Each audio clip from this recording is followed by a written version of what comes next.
Good afternoon. Welcome to today's webinar, Federal Budget Update on Child and Youth Homelessness. My name is Barbara Duffield, and I am the Executive Director of Schoolhouse Connection. Just a little bit of housekeeping before we get going. This will be a 1-hour webinar. If you do have questions, and we expect that you will, please enter your questions into the Q&A box. That helps us keep track of them. We have 4 people who are working with us. 2 partners are at National Network for Youth, and TJ and I at Schoolhouse Connection, and all of us will be keeping our eye on the Q&A box and trying to answer as many questions as come up. Please also know that this session is being recorded, so there will be a link to the recording as well as the PowerPoint, which we'll also put out for you today. So you have the link directly today, but it'll be there for you to share with your colleagues or to re-listen to. We'll issue a certificate for attendance, and we encourage everybody to continue the conversation as part of SHC's community on Slack, and there's a link to join up there. So many of you have been on Schoolhouse Connection webinars before. For those of you who are new, we are a national organization working to overcome homelessness through prenatal to post-secondary. We provide strategic advocacy and a lot of practical assistance to communities across the country. We also have a youth leadership and scholarship program. So there's lots more information on our website, and I will turn it over to our partner, Darla Bardine. Thank you, Barbara. Hi, everybody. Welcome. Thank you for joining us for our webinar. As always, we're proud to partner with Schoolhouse Connection. For those of you not familiar about the National Network for Youth, we work with young people who've experienced homelessness, community-based providers, and system partners across the country to prevent and end youth and young adult homelessness. We do that through federal policy, through partnering with young people with lived expertise, and through advancing community-based solutions. Please learn more about our work at our website and sign up for our newsletter. And with that, I will pass it back to Barbara. Thank you, Darla.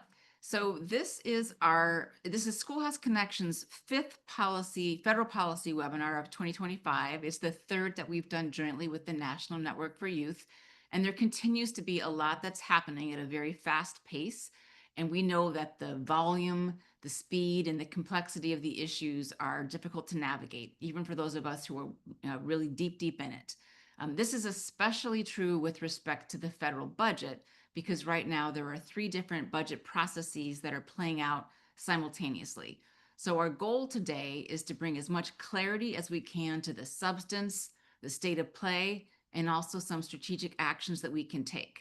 We also will be able to share with you some positive news with respect to 2 bipartisan bills to address child and youth homelessness that have been recently introduced. So without further ado, we will move on to the first topic, which is really looking at these federal budget bills. On the next slide, you'll see a chart that we'll keep coming back to throughout today's presentation. We're looking at 3 main budget processes: budget reconciliation, the fiscal year 2026 appropriations process, and then rescissions. So we're going to try to walk through these and really separate them, looking at the time period of the funding. Is it 10 years? Is it 1 year? The types of programs that are impacted, and what is the political process? Is it a process where you only need majority votes, or where both sides need to work together? So that's how we're going to go through this. We'll bring this chart back up repeatedly through the presentation to try to, again, bring some clarity to this. The first piece is, and we've highlighted it here on this particular slide, that we want to talk about because it is the one that is capturing the most attention in Washington, D.C. right now and across the nation, is the budget reconciliation bill. So this has a 10-year time span. It's looking at changes in mandatory spending, entitlement programs like Medicaid and student loans over the next 10 years.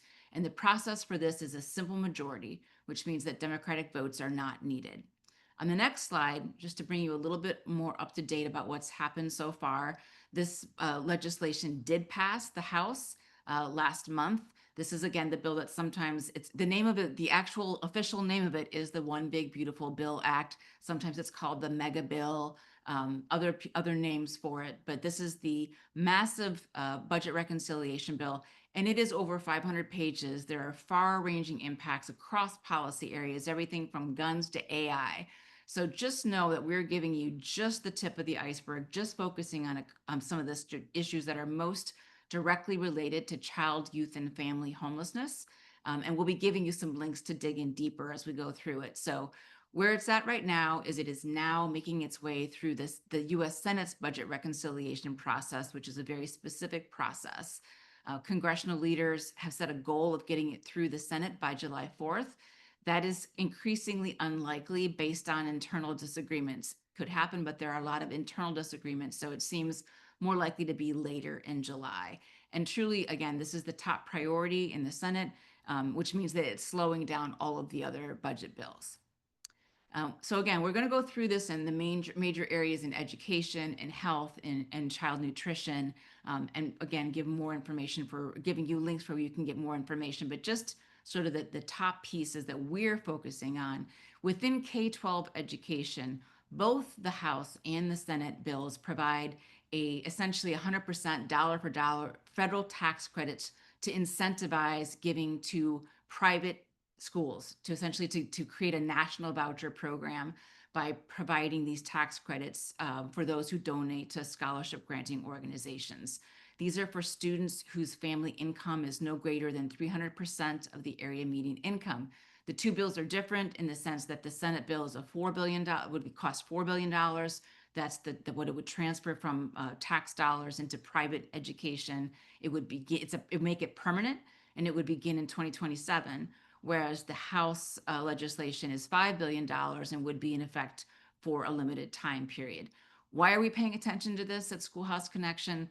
Well, most students across the country, whether they're homeless or not, attend public schools. In fact, I think about 84% of all students attend public schools. That is especially true for students who are experiencing homelessness, who overwhelmingly attend public schools. The other reason we're paying attention to this is because private schools are not required to follow the McKinney-Vento Act or other federal laws that protect students. So this issue is concerning to us because of the transfer away from public educations where most homeless students are and to schools that don't have to follow the McKinney-Vento Act. So that's one piece in budget reconciliation related to education. But the biggest hit to education within budget reconciliation is to higher education. Again, lots and lots of changes to higher education. We're just focusing on two for this presentation. Pell Grants, students who are experiencing homelessness, students from foster care need Pell Grants if they're going to be able to go pursue higher education. The House legislation would make significant changes to Pell Grant eligibility. In fact, the changes the House bill would make would result in over a $1,400 cut to the maximum Pell Grant, which could cut off access to higher education for more than 900,000 low-income students. So that's of concern. Fortunately, the Senate bill does not contain those changes. So that is definitely a relief to see that the Senate rejected those changes to Pell Grant eligibility. However, both bills do end Pell Grant eligibility and Title IV aid for many non-citizens who are currently eligible, including refugees, survivors of human trafficking, and people who are granted asylum. So those are some of the changes there. Significant difference between the House and the Senate bill when it comes to student loans, where the House legislation would eliminate new subsidized loans, starting with the award year in 2026. Wouldn't affect currently enrolled students, but there would be no new subsidized loan. The Senate rejected that change. And again, that's a very welcome difference between the two. But there are many other changes with higher education, changes to student loan repayment. There are taxes on institutions' endowments that would potentially decrease the amount of money that institutions have to provide for institutional aid. And again, why do we care about this? We care about this because students experiencing homelessness, students from foster care need financial aid. They need assistance if they're going to pursue higher education, which ultimately is their best path out of poverty into long-term self-sufficiency. The next area that we want to look at for budget reconciliation is looking at changes to Medicaid. Again, very complicated issue. Both bills cut billions of dollars. Actually, the Senate bill the text was just released a few days ago, cuts as much as $1 trillion in funding for Medicaid over the next 10 years. The House bill, $700 billion. So many more million people would no longer qualify for the program. This also in the Senate would add work requirements for the first time for parents who have children age 14 and up. Why do we care about this? We care about this for a lot of reasons. Certainly because of basic access to health care is important for children, youth, and families, and for all people. But specifically, if we look at our angle of early care and education, Medicaid is actually the fourth largest funding source for public schools. So cuts to Medicaid would result in potentially in reductions to school health staff, mental and behavioral health staff, services that we know are essential for students experiencing homelessness, and would also have a big impact on very young children. Medicaid finances 42% of all births in the United States and is actually the largest source of health insurance for children in poverty and the third largest funding source for early intervention services. So we have many concerns about the Medicaid cuts in these bills as well. The last area of budget reconciliation that we want to look at has to do with nutrition, has to do with the Supplemental Nutrition Assistance Program, or SNAP. And here too, both bills make significant cuts over the next 10 years. You can see the differences on the slide here. And there are a number of different mechanisms for how these bills would make these cuts, largely shifting from the federal government to the state government, more that the states would have to pick up, but also by imposing work requirements on more work requirements, including for parents of younger children. So in the House, that would be for parents with children age 7 and over, and the Senate age 10. And both for Medicaid and for SNAP, one of the things that's really important to consider when we think about work requirements, first of all, is that it's really hard for people who are experiencing homelessness to sometimes get a job, but there are also many parents and many youth who are homeless who are working. But it can be very difficult to provide proof of employment or report your hours if you don't have regular access to phone or internet services. And if you're experiencing homelessness, it may be hard to verify your address. Even if you're a citizen, it can be hard to verify that. So some of these requirements, the barriers for those who are experiencing homelessness will be that much greater. And that brings us to this next slide, which we're very concerned about, which is specifically for homeless youth and for youth who are exiting foster care. The Senate bill, the text that was just released this week, actually, it actually eliminates an exemption that is in place, a bipartisan exemption for youth who are exiting foster care and who are experiencing homelessness that's been in place since 2023. So these exemptions from the work requirements for SNAP were very carefully designed, knowing that 18 to 24-year-olds are highly vulnerable. They have a lot of challenges in their life. They have limited resources. They don't have close family members, and they shouldn't be denied basic nutrition assistance due to those circumstances. So we're very concerned to see the Senate walk that back and essentially repeal that existing exemption for homeless and foster youth. Why? Why are there billions of dollars in cuts in healthcare, food, and education in this bill? Well, this chart sort of sums it up. This isn't this isn't about the budget deficit. Isn't about like balancing the budget. In fact, both of these bills actually increase to the budget deficit. But you see that these are paying for large increases in immigration, judiciary funding, defense, and homeland security. So that's what these cuts are paying for.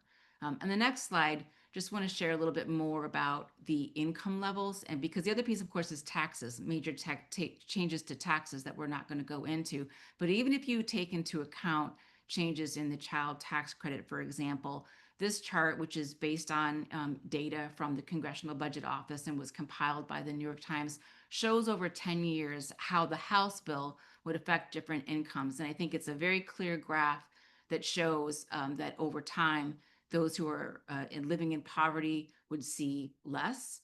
They would see their incomes decline, whereas those who are wealthier would see significant benefits from this. So this is the other story behind these bills that I think is really important to call attention to. Again, this is all data from the Congressional Budget Office. This isn't our take on it. It's not a spin. It's just what the data says. So what's the strategy right now? Again, as I said in the beginning, this is an issue where Democratic votes aren't needed. The majority can pass this without a single Democratic vote. So basically right now, there's sort of two main strategies. One is to try to limit the harm by influencing and modifying some of the most egregious aspects of the legislation. If the mindset is that some version of this is very likely to pass just based on the pure calculus, the pure numbers, then it's incumbent upon us to try to make sure that the most egregious pieces are addressed. So that's one piece, is essentially making damaging legislation less damaging. But the other piece is to try to create as much pressure as possible to sow division where it already exists. So there are already Republican legislators who have voiced concerns about various aspects. Maybe it's Medicaid, maybe it's SNAP.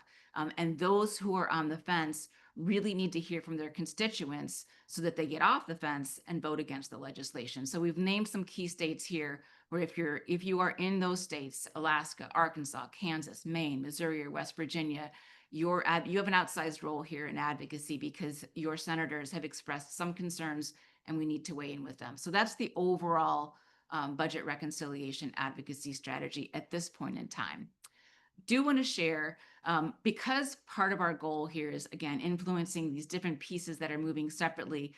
Schoolhouse Connection and the National Network for Youth, we are not experts in Medicaid. We are not experts in SNAP. We are not experts in student loans, but we connect to those organizations who are. So we've connected to 3 legislative alerts here, one on higher education, one on Medicaid, and one on SNAP. And the one on SNAP is specific to homeless and foster youth, where you can take action today specifically on those issues. So obviously we encourage you to do that for all 3 of those issues, but thought this was the best way to get targeted information about specific pieces of the legislation to legislators right now. On the next slide, we also, again, acknowledging that we are just skimming the surface of a very large, very complex piece of legislation. We wanted to give you more where you could get a deeper dive, where you could learn more, for example, about the private school tax credit, more about the student loan changes that we didn't have time to get into, more about SNAP, more about Medicaid. So we provide these links for you, again, for those of you who want to dig a bit deeper into what these policy changes are. We've done our best to try to find the best sources on the internet that give the most comprehensive and clear information. Switching gears, we're now going to switch gears and talk about the annual funding process, fiscal year 2026 appropriations. So again, back to our chart here, highlighting in the middle, this is the process that is determining funding for for fiscal year 2026. For those of you in education, this would be for the 2026-2027 school year, just for clarity. This is a 1-year funding bill. So these are our discretionary programs: McKinney-Vento, Runaway and Homeless Youth, HUD Homeless Assistance, Head Start, TRIO, Gear Up. These are the sorts of programs whose funding is determined by the fiscal year 2026 appropriations. This is one of the areas where 60 votes are needed in the Senate, which means Democratic votes are needed. So this is an area where there's more leverage in the minority to shape the legislation and to determine its ultimate fate. So the next slide gives you a little bit, actually, well, yes. So we'll talk a little bit about where it's at, but I do want to say on the next slide, before we really get into fiscal year 2026, there may be some of you, particularly those of you who are working in education, who are saying, wait a minute, so you're going to talk about fiscal year 2026, but what about next school year? What about the school year that is this 2025-2026 school year? We did learn, and we were very thrilled to learn a couple of weeks ago, that states received their McKinney-Vento Education for Homeless Children and Youth preliminary allocations for fiscal year 2025. So there's a link that means that July 1st, the money will be out for McKinney-Vento education for the next school year. So that's fantastic. We do want to say, however, that there are 8 federal programs that are still waiting for next year's funds. Some of those 8 programs include migrant education, Title II-A, Title III for our English learners, 21st Century Community Learning Centers. So those are some of the 8 programs that are still waiting. Haven't yet. The money's not yet out for the next school year, and we know for many of you, you're braiding and you're blending funds, so those programs are important to you as well. So we're watching that. Now, back to 2026. What's happening now? So the president has released first a skinny budget and then a more detailed budget. This is a proposal. The president's budget proposal is just that. It's a list of recommendations. No president's budget proposal has ever been adopted in its entirety, but what it does do is sort of jumpstart the appropriations process. And given that the majority party is the same party that's in control of the White House, we will look at that as a starting point. For education, President Trump's budget request would cut overall education funding by 15%. It recommends the elimination of nearly 40 federal education programs. And again, this is the starting point for the fiscal year 2026 process appropriations. Specifically, what we're looking at most closely on the next slide is for McKinney-Vento and 17 other programs that are targeted through elimination through a consolidation. And I want to spend a little bit of time here because it can be very confusing when you hear, oh, McKinney-Vento is being block granted. What does that actually mean? Or what's the recommendation? So it means the funding's gone. It's zeroed out. The program is eliminated. And supposedly in its place is a large sum of block grant with those 17 other programs that state and local education agencies could choose to spend on the purposes of the 18 programs, but they certainly wouldn't have to. There's no requirement to do that.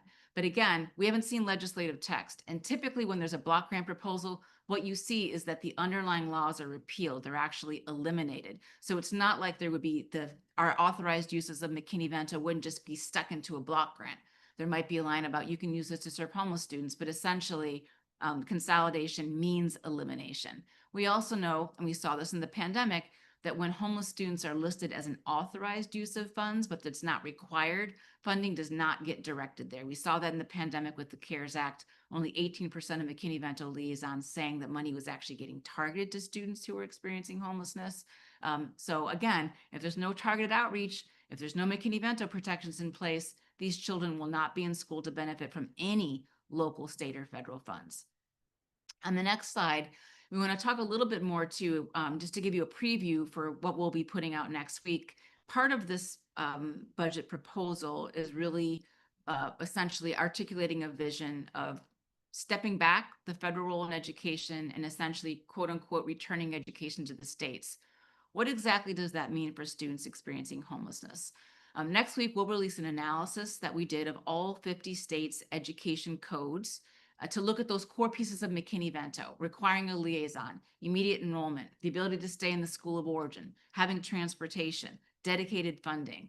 And we found that only 3 states provide all of those core protections that McKinney provides independent of McKinney-Vento. So independent of McKinney-Vento, only 3 states provide all of those core protections. A handful of states have revised their education code to provide some of those core protections, but the majority of the states rely entirely on the McKinney-Vento Act to provide basic access to education.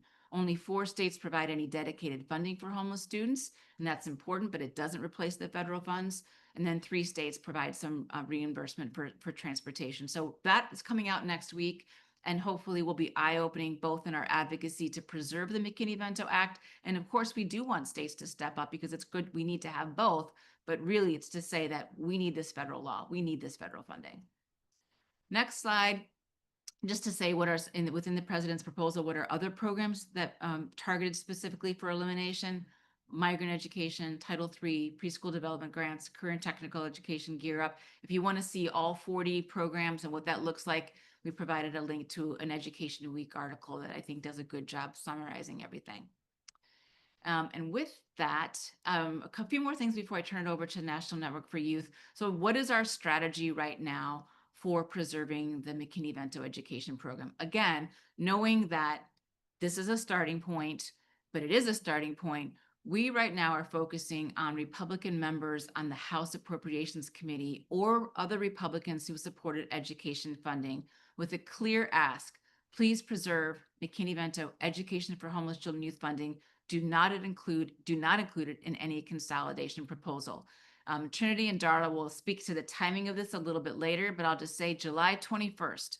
That is the date that the House Education Subcommittee will be marking up for both McKinney-Vento, for Runaway and Homeless Youth Act. So our goal is to make sure that that House bill that is voted on, is marked up on July 21st, does not have McKinney-Vento in a block grant, preserves it, because not only will that make our lives easier for this year, but it also will signal to the administration that there's support for this program on the Hill. So hopefully we don't have this battle for the next 3 years as well. I have a link to a fact sheet there. If this is something you want to get involved in, please contact TJ. And with that, I think I turn it over to Trinity. Thank you. Hello, everyone. My name is Trinity Maddock, and I am the Senior Policy Associate at National Network for Youth. So I'm going to continue on with some more information from the President's budget proposal. Again, just a proposal. Nothing is set in stone yet, but these are some of the other things that the proposal has outlined that could impact young people. So for the Runaway and Homeless Youth Act program, the president's budget actually requested flat funding for the program as a whole, keeping the program at $146.3 million. One kind of weird tweak that they made, however, was reducing funding for the Basic Center program. So this is short-term housing for minors by $3 million, and then increasing funding for transitional living programs, so longer-term housing, by $3 million. So kind of taking away $3 million for BCP, adding it to transitional living. We're not sure why they did that. There was no reasoning in the budget, but as NN4Y has been doing our appropriations meetings, we've just asked that all programs remain at the same funding level to avoid any shortfall of funding for Basic Center programs. Excuse me, we had a double slide there. Okay, so for early childhood programs, also flat funding was requested in the budget for Head Start and the Child Care Development Fund. There is an increase, a pretty significant increase for McVie, or the home visiting program for maternal, infant, and early childhood. And then finally, we are not thrilled to see a $46 million decrease for the maternal and child health block grant. Now, on the HUD side, housing and urban development. So homeless assistance grants, kind of similar to what Barbara was talking about with this consolidation of different programs into one sort of block grant. This is a theme that we've seen in a lot of different programs throughout the budget, and the homeless assistance grants is one of them. So it proposes consolidating the Federal Continuum of Care program, as well as HOPWA, the Housing Opportunities for Persons with AIDS, into an expanded emergency solutions grant. So that would incorporate COC and HOPWA into just ESG, and these would be time limited grants to states and localities. And another element that they've highlighted under their HUD proposal is that the HUD secretary would have total discretion as to how states and localities would get these ESG allocations. Nothing specific. It just says, he'll have, or the secretary will have complete control basically over every decision related to how that funding would be allocated. Now, the Youth Homelessness Demonstration Program and the Youth Homelessness System Improvement Grants are part of COC funding. The budget is a little bit unclear in that in one section it says, we are not going to say specific funding levels for YHDP and YESI. And then in another table, it does indicate specific funding levels for those programs. But I think it's probably safe to say that under this proposal, YHDP and YESI would be incorporated just into that general block grant in the way that COC is. All right, so one kind of good thing in the proposal is that foster youth vouchers, so the foster youth to independence vouchers, does have a dedicated line item of $25 million. This is a priority of Melania Trump to advocate for FYI vouchers. And then again, similarly to other programs, the Department of Labor, they create a Make America Skilled Again kind of big block grant that consolidates different workforce programs, some of which serve young people, into a single grant program. However, Job Corps and AmeriCorps are not included in this block grant. They are proposed to be eliminated, and the funding that's included for them is only the funding necessary to facilitate the closure of Job Corps and AmeriCorps. All right, so as Barbara mentioned earlier, here's the timeline for fiscal year 2026 appropriations that we have so far. So the House has released their deadlines for when each of their subcommittees need to finish their appropriations bills. So the Transportation, Housing, and Urban Development Subcommittee must release their bill and vote on their bill by early July. This has jurisdiction over HUD programs. And then the Labor, Health and Human Services and Education Subcommittee, as Barbara mentioned, has deadlines towards the end of July. However, on the Senate side, appropriations leadership has said they're not going to start the appropriations process until reconciliation is over, which, as Barbara mentioned, who knows when that's going to be over.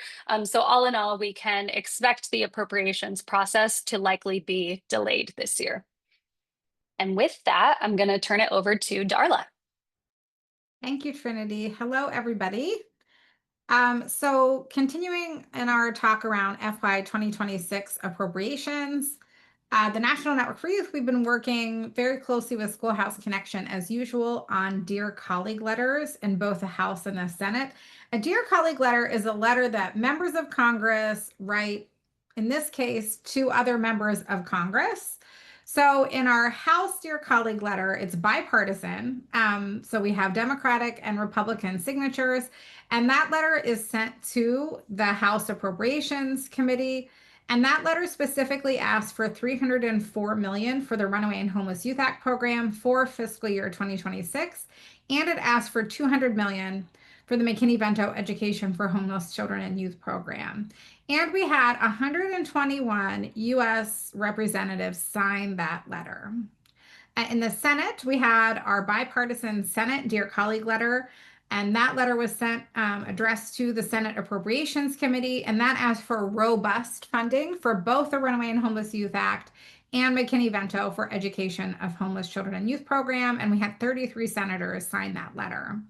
The reason why we work with members of Congress on both sides of the aisle on these letters is because it really helps to demonstrate that there is broad support for these programs.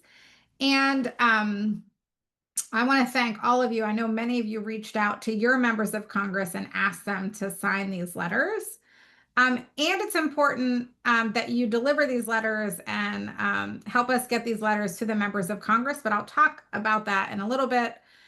Right now, I want to spend a little bit talking about the urgency of advocacy right now in this moment in 2025. Many of you I could tell with the questions being asked and the comments in chat, that there's definitely a lot of concern of all the different harmful policy proposals that are moving through both the legislative arm of government as well as what's happening administratively across different federal agencies of the federal government.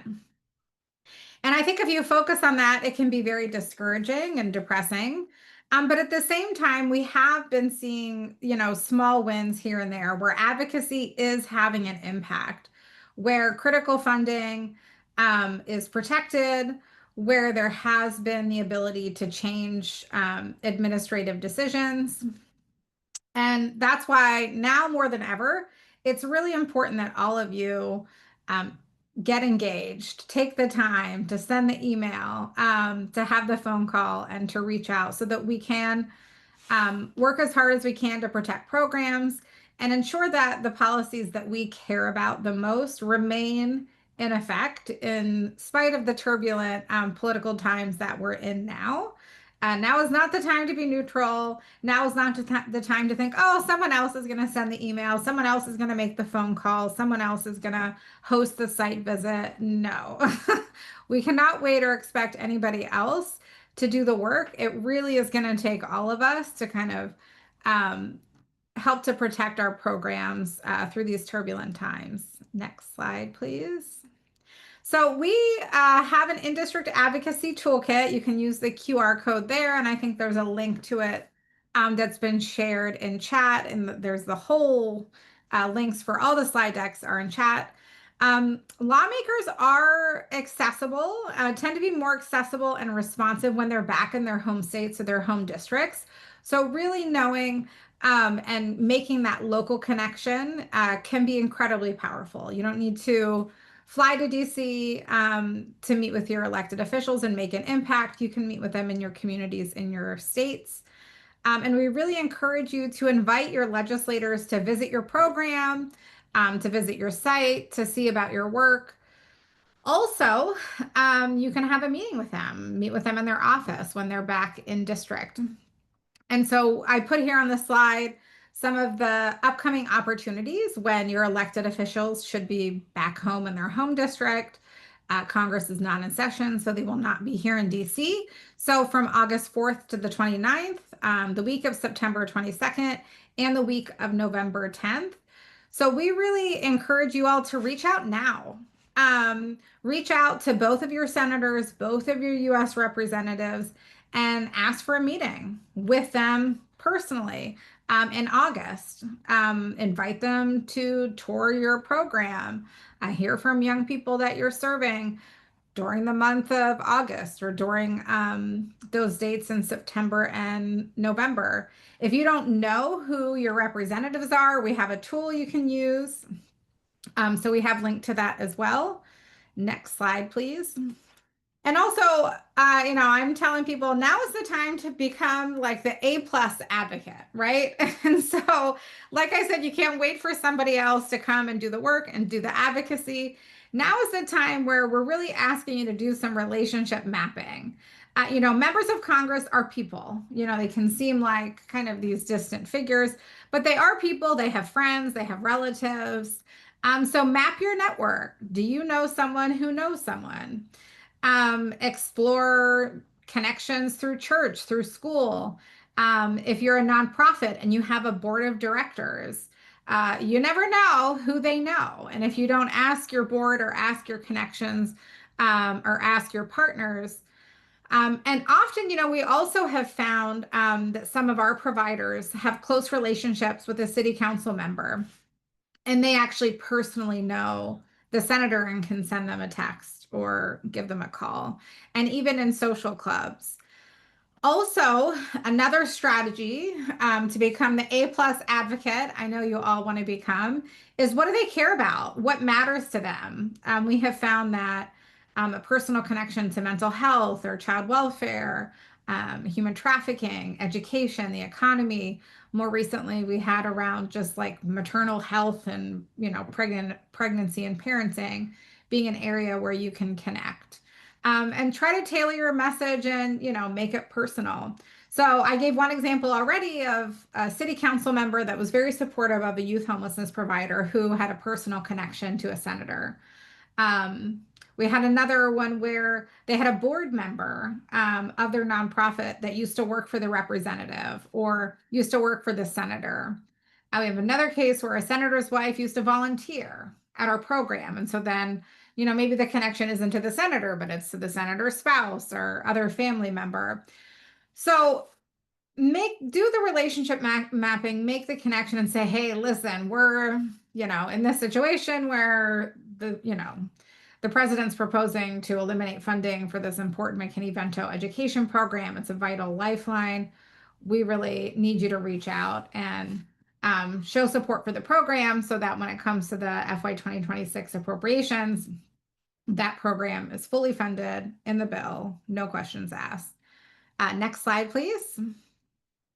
That was a good segue to what you can do. So we have a link here to a take action page where you can put in your address and it sends a pre-drafted email to your members of Congress in support of the Runaway and Homeless Youth Act and McKinney-Vento funding programs for FY 2026.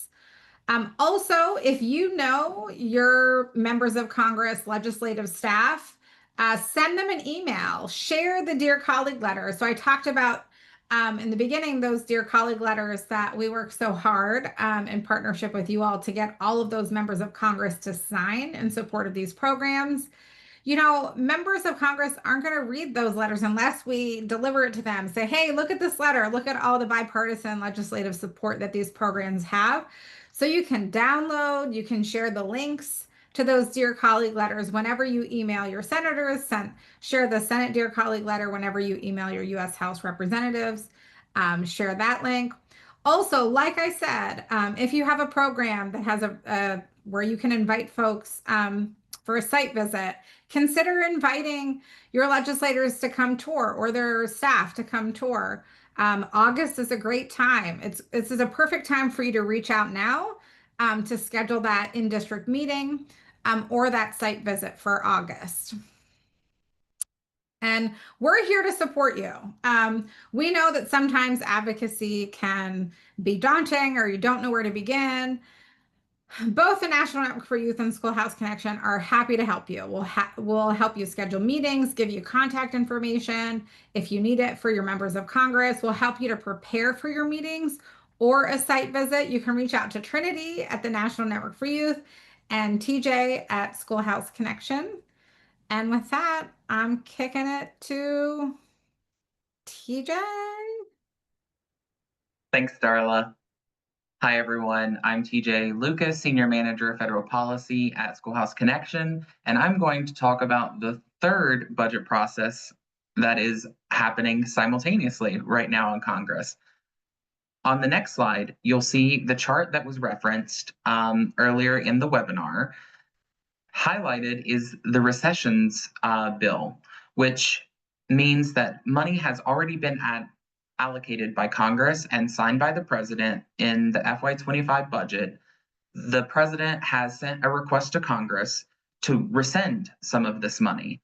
Specifically, this is a $9.4 billion request that would target funding that has already been sent to the USAID, which is the United States International Development, and the Corporation for Public Broadcasting, which does touch PBS and NPR. Given that it is a special request, because it is money that has already been approved by Congress and signed into law by the president, it would require only a simple majority in both the House and the Senate to pass, which means that Republicans, given their majority in both the House and the Senate, could do this along party lines. The House has already passed H.R. 4, which is this bill to rescind the $9.4 billion. The Senate has just yesterday announced that they will be referring this package to the Senate Appropriations Committee for further review. The uniqueness about this request, since it is money that has already been appropriated and is intended for to be spent currently as we speak, since we are in the fiscal year FY 2025, the request gets expedited through Congress and must be reviewed within 45 days of being communicated from the president to Congress. So we are currently within that 45-day window. Congress has until July 18th to make a final decision. If no decision is made, then the administration is required by law to spend the money on the intended accounts. So the money would go out to USAID and it would go out to the Corporation for Public Broadcasting. On the next slide, we're going to transition from the three budget processes to some good news, some legislative updates in the midst of all of the funding processes that are taking place right now in Congress. They are still legislating. And we are so excited to share with you all that the Homeless Children and Youth Act was introduced in the Senate. This is a bipartisan bill that was introduced by Senators Katie Britt and Senator Angela Alsobrooks. Katie Britt is a Republican from Alabama. Angela Alsobrooks is a Democrat from Maryland, and they are both members of the Senate Banking, Housing, and Urban Development Committee, which means they serve on a committee that oversees all of HUD's functions. So we are super excited to have both of those senators on board and supporting children and youth experiencing homelessness. Specifically, this legislation would ensure that these children and youth have access to the Department of Housing and Urban Development's assistance for youth experiencing homelessness. Specifically, it aligns HUD's definition of homelessness with those of other federal programs, and it would require HUD to score applications based on what is most cost-effective in meeting the priorities and goals that are identified in the community's local plans. And it also improves some data and transparency measures. We have a link here on this slide that would certainly provide more information about the legislation. It also is a take action alert, which means you can fill it out and it will contact your members of Congress to let them know that you would like them to sign up as a co sponsor. Right now, the legislation is only in the Senate, but we hope to have an update on the House legislation in the very near future. So, especially if you have any senators on the banking committee, we would love to have you reach out to them. If you have any questions, feel free to click on the link for more information. And now I get to pass it back to Darla to share more exciting news. Thank you, TJ. Yay! I echo all the hearts and the cheers I'm seeing on the screen for the Homeless Children and Youth Act. So I have more good news to share because we can't just dwell on the doom and gloom or we will not get out of bed in the morning. We have the Runaway and Homeless Youth Trafficking Prevention Act was reintroduced last week. So it would update and reauthorize the Runaway and Homeless Youth Act. So some of the updates that it would make to the current Runaway and Homeless Youth Act program we've listed here, but we have a lot more resources, a section by section, fact sheet, all of that on our website.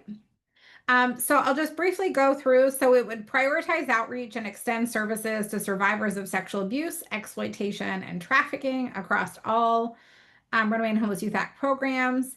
It would also add a new prevention services program. So when you're applying for a basic center program, transitional living, or maternity group home grant, you would also have the option of applying for an additional $75,000 per year per each of those grants to provide prevention services to prevent young people from experiencing homelessness. It would also extend the length of stay in basic center programs. Right now, it's at 21 length of stay. We know that's often not long enough to safely reconnect young people with their families or to find another safe place to live. So it would extend it from 21 days to 30 or longer as state law allows. So if you have a state law or a state licensing that allows minors to stay in housing programs for say 60 days or 90 days, then you would have more flexibility in using this federal funding in line with the state length of stay. Also, it would increase the eligible age for transitional living and maternity group home programs. Sorry, we didn't have that there, from 22 to 25-year-olds, though that would be at the discretion of the provider, and there would still be a priority for serving young people 22 and younger. It also would fix an issue that we currently have and clarify that providers can have more than 20 beds in a building if that building houses multiple but separate programs for young people. Also, it would increase the annual competitive grants for rural youth programs from $100,000 a year to $200,000 a year, and it would require HHS to develop a national estimate on the prevalence of youth homelessness every 3 years. And it would also more than double the authorized funding level. Right now, it's at 150 million. This would authorize it at over 300 million per year, which is a pretty significant increase. Next slide. So a little bit our current status. So we're proud that we had a bipartisan, bicameral introduction. Bipartisan means Democrat and Republican. Bicameral means House and Senate. That'll be your word of the day. So in the Senate, we had Senators Collin, Durbin as our original champions. And then we were also joined by 2 more Republicans as original co-sponsors, Murkowski and Sullivan from Alaska, as well as 2 Democrats, Warnock from Georgia and Blumenthal from Connecticut. And then we maintained our same champions in the House. We had Bonamici from Oregon and Bacon from Nebraska, with McGarvey from Kentucky as an original co-sponsor. So what you can do, I see lots of excitement in chat, interest in YABS and others doing outreach.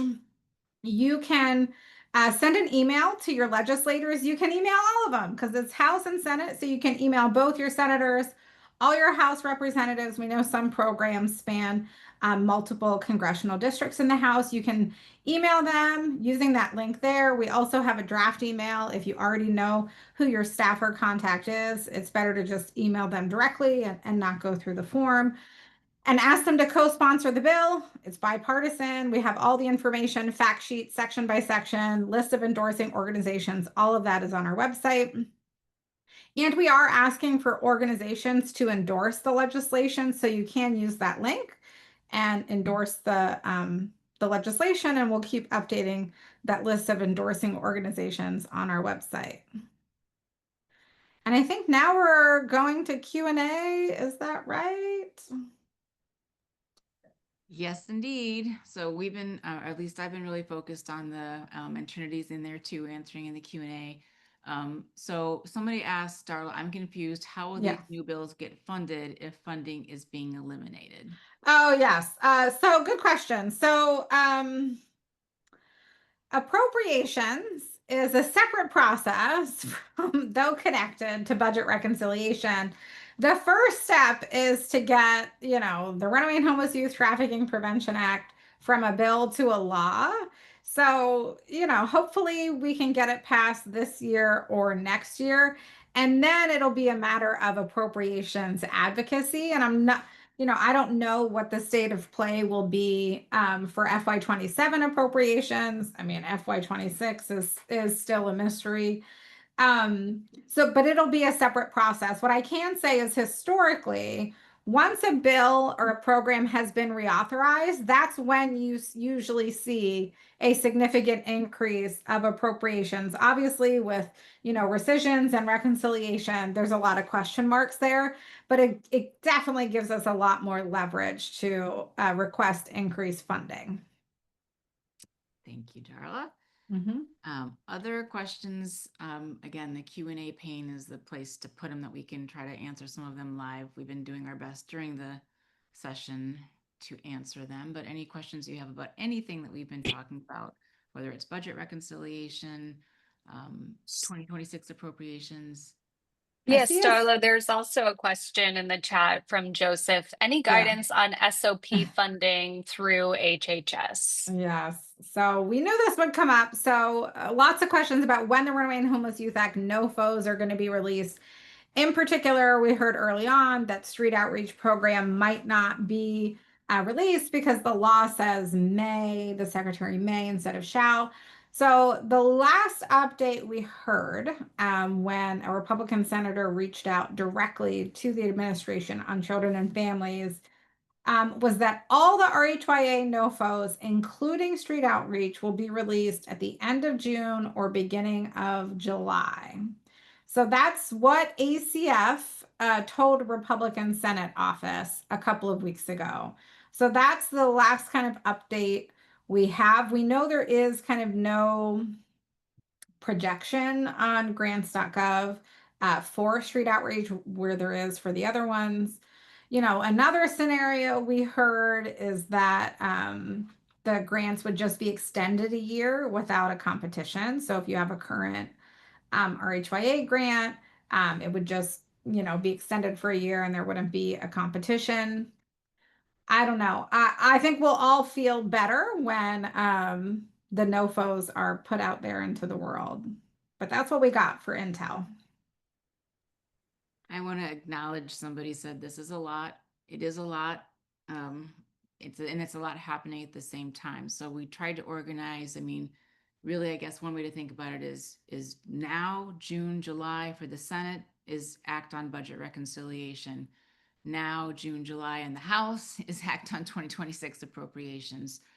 But it is a lot to negotiate and to follow, but it's essential, and it is making a difference, even in the small ways.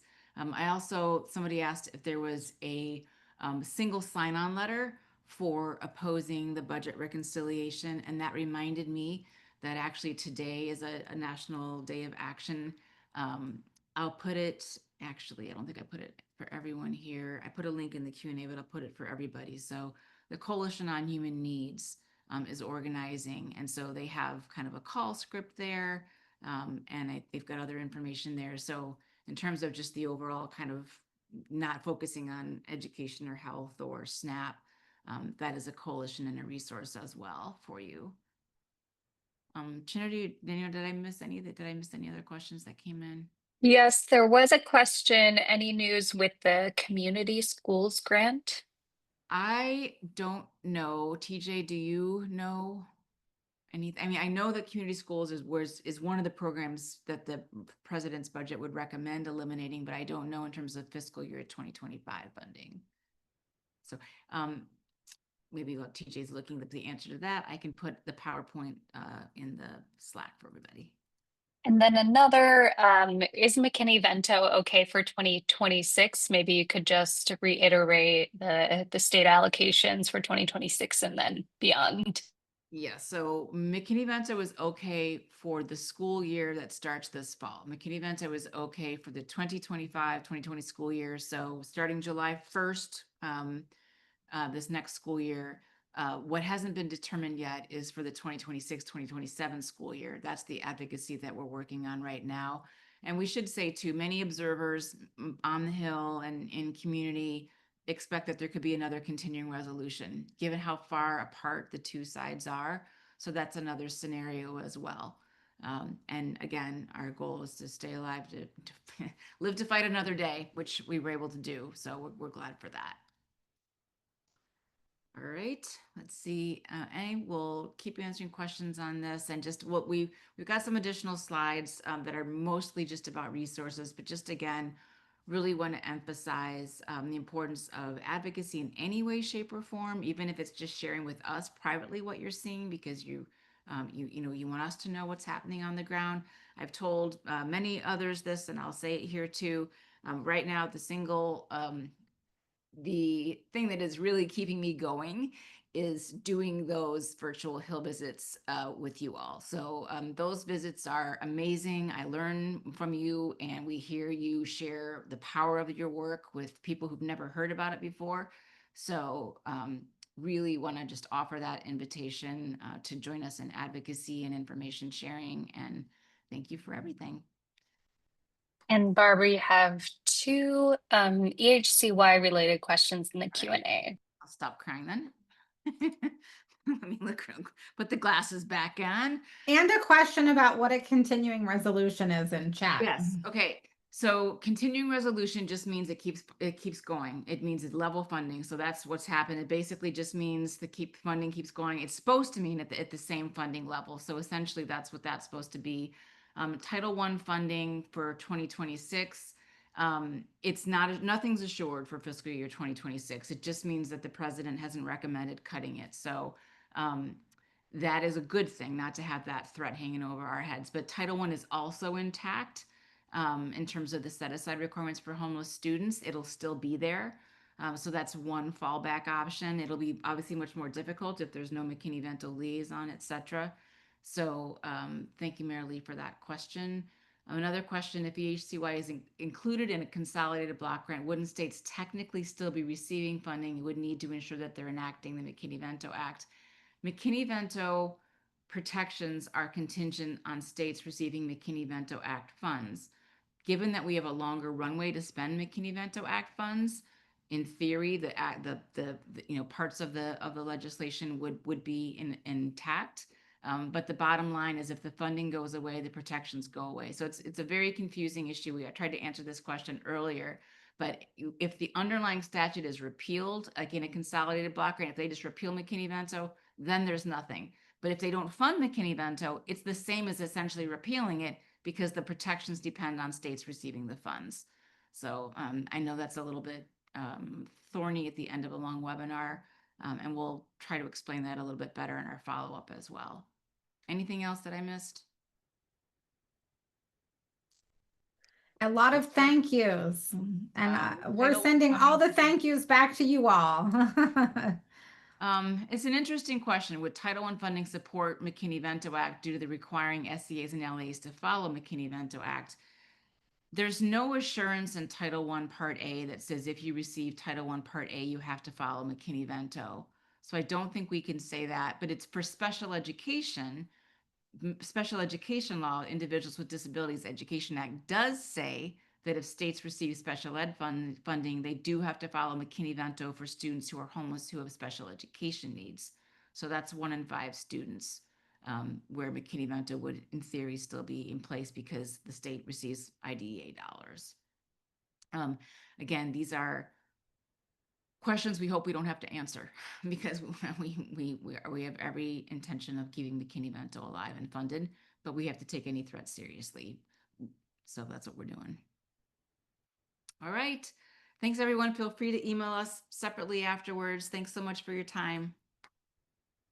Bye. Thanks. Bye, everyone.